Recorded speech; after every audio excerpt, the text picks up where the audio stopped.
Hello guys and gals, my name is Beast of Ishtar, and today I wanted to show you my 1.6 PvP build so far. I've been playing around with other gear sets since the launch of the update, and so far I think this is the best build that I have. So if you see something on the build you think needs to be added or changed, by all means, feel free to share some feedback, and with that being said, let's take a look at the build. And this is my high-end exotic build, and for starters we'll take a look at the Barrett's Bulletproof Vest.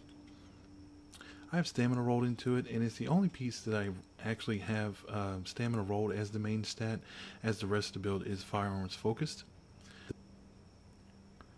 The vest has health and protection from elites as the main stat. Since I rolled stamina on the vest, I can't re-roll the protection from elites into something more viable, but it gets the job done until I can grab another set.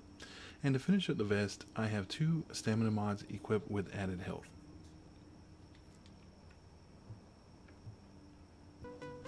Moving down, we would talk about the Tenacious Mask.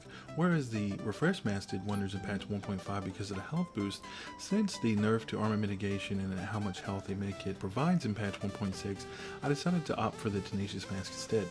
As with the game mechanic change in 1.6 where you can use a medkit even at full health, this definitely works wonders with Tenacious, as it will proc and give you that 10% extra damage increase for 10 seconds. It definitely helps you take the opponents down faster. And I rolled crit chance on this piece to help give me more chances to do massive crits, and sticking to the same formula as the vest, the mask also has a stamina mod with a health increase. Now for the, and I dare say, best knee pads in the game are the short bow championship pads, with the ability to make grenades explode in 0.2 seconds. Pretty much as soon as they land, it definitely provides an edge over players. These pads have been rolled into firearms, and its minor and major stats aren't the best. For instance, I would prefer to have a health roll instead of the all resistance, and a shock roll over the disorient, but the main focus for me with this set was to utilize that talent. And keeping the trend as the first 2 pieces, we have stamina mod with health and a self-heal performance mod.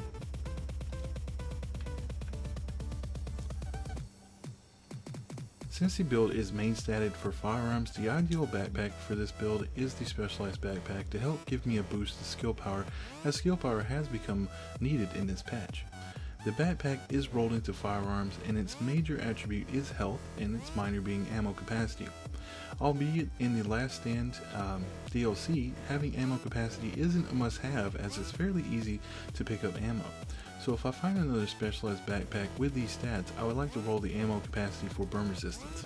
And breaking the trend from the rest of the gear, the pack has firearms mod with health and 2 self-heal mods as well.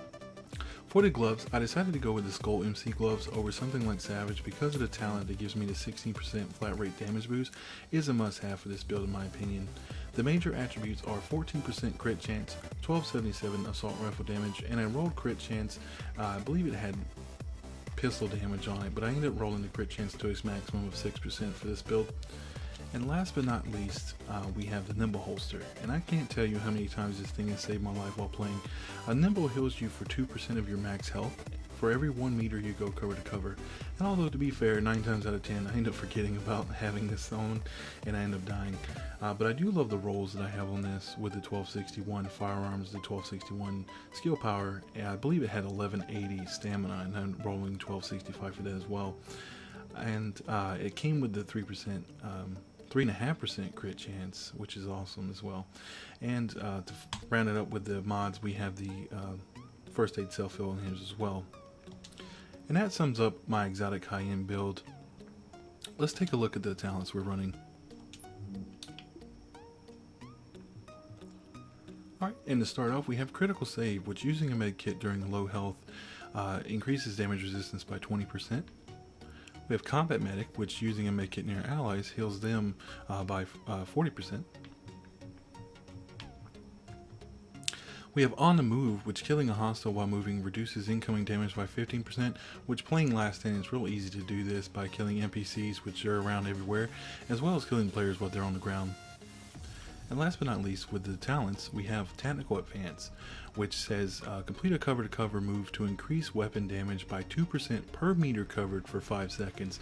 So stacking this with the Nimble definitely helps. So in theory, you're healing and getting damage as well. So I think that's really good. I've been testing it so far, and it hasn't let me down whenever I again remember to do the Nimble roll. And that'll round out today's video today. Please leave some feedback in the comments. Let me know what you think of the build. And as always, this has been Beast of Ishtar, and I'll see you soon.